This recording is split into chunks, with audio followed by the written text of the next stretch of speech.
ଆଜ୍ଞା ଏଇଟା ହେଉଛି ଆମ ଜାଗାରେ ଯେଉଁ ସ୍ଟାଟସ୍ ଅଛି ଏଇଟା ହେଉଛି ତାର ରିପୋର୍ଟ। ଆଉ ଜବରଦସ୍ତି ବାଉଁଶରେ ଛିଡ଼ା କରିକି ଇଭସ୍ ବିଲ୍ଡର୍ସ ଜବରଦସ୍ତି ଆମ ଜାଗାକୁ ମାନେ ଅକ୍ତିଆର କରିଛନ୍ତି, ଟିଣ ବାଡ଼ ବୁଲେଇକି ରଖିଛନ୍ତି। ଏବେ ବି ଆପଣ ଯାଆନ୍ତୁ ସେଠି ମାନେ 50 ଜଣ ଖଣ୍ଡେ ସିକ୍ୟୁରିଟି ଆଉ ବିଲ୍ଡର୍ସ ଆଉ ଯେଉଁ ବାଉଁଶର ଛିଡ଼ା କରିଛନ୍ତି। ଏବେ ବି ଆପଣ ଯାଆନ୍ତୁ ଦେଖିବେ ସେଠି ବସେଇଛନ୍ତି, ଦିନରେ 24 ଘଣ୍ଟା ବସେଇଛନ୍ତି।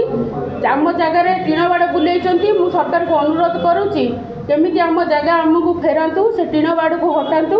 ଆଉ ବାଉଁଶର ୟୁଜ୍ କରିକି ଆମ ଉପରେ ଯେଉଁ ଜବରଦସ୍ତି କରୁଛନ୍ତି, ମାରଣାକ ମାନେ ଆକ୍ରମଣ କରୁଛନ୍ତି, ସେଥିରୁ ଆମେ କେମିତି ରକ୍ଷା ପାଇବୁ ଆମେ ସରକାରଙ୍କୁ ଅନୁରୋଧ କରୁଛୁ, ସେଥିରୁ ଆମକୁ କେମିତି ରକ୍ଷା କରନ୍ତୁ।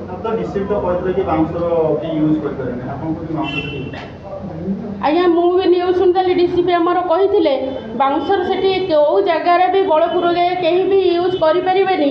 ଯେହେତୁ କହିଥିଲେ ନନ୍ଦନକାନନ ଥାନା ଏରିଆରେ ମାନେ ସ୍ମାର୍ଟ ସିଟି ଜାଗାରେ ବାଉଁଶର ୟୁଜ୍ କରିକି ଶୁକ୍ରବାର ଦିନ ଆମ ଜାଗାକୁ ତାଙ୍କୁ ପଜେସନ୍ ଇଭସ୍ ବିଲ୍ଡର୍ସକୁ ପଜେସନ୍ ଦିଆଇଛନ୍ତି।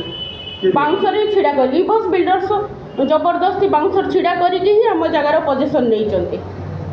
ଆମ ଜାଗା ଆମେ କେମିତି ପାଇବୁ ସେ କଥାଟା ସରକାରଙ୍କୁ ଅନୁରୋଧ କରୁଛି, ବିଚାର କରନ୍ତୁ।